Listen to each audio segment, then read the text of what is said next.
এইটো আকৌ বেলেগ খেতিত আহিলোঁ। বেলেগ খেতি মানে একেলগে বাৰু মাটি। ইয়াতো আমি 1 বিঘামান খেতি কৰিছোঁ। এইটো ভাত কেৰেলা। ভাত কেৰেলাটো সকলোৱে মানুহ খাব পায়। এইটো এই দেখিব পাইছে ডাঙৰ হৈছে। এইটো উঠাবলৈ হৈছে। এইটো আজি বিয়লি উঠাম।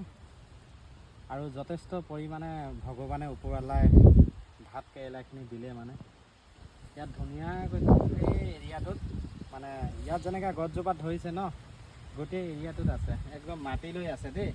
এইবোৰ চব ভাত কেৰেলা হয়। এইবোৰ চব ভাত কেৰেলা হয়। এইটো আমি 2 দিনৰ মূৰে উঠাওঁ। 1 দিনত আমি 1 বিঘা মাটিত 15 মোন কৰি উঠাওঁ।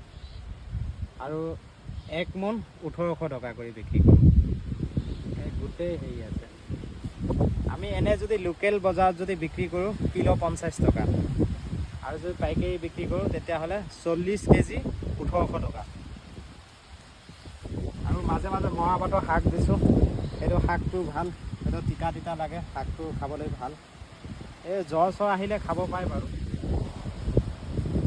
ইয়াত ধুনীয়াকৈ গোটেইখিনি একদম পূৰা হেৰি কৰা আছে। আমি একে পদ্ধতিতে কৰিছোঁ। আমি যেনেকৈ কেৰেলা হেৰি যে তিতা কেৰেলা খেতি কৰিছিলোঁ, তেনেকৈ ভাত কেৰেলাটো এনেকুৱাই কৰিছোঁ একদম গোটেই।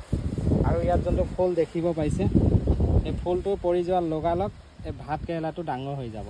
আৰু এইটো মতা ফুল দি আৰু মাইকীক চুৱাব লাগে কি হয়, এইটো কৈ দিয়ক অলপ।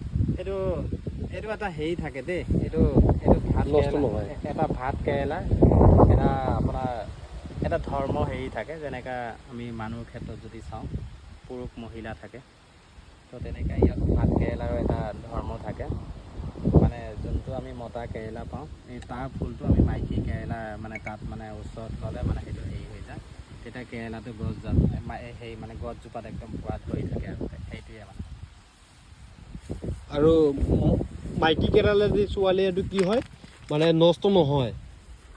মতাটো মানে চব ৰাতিপুৱাই চুৱাব লাগে। বস্তুটো মানে পচি নাযায়।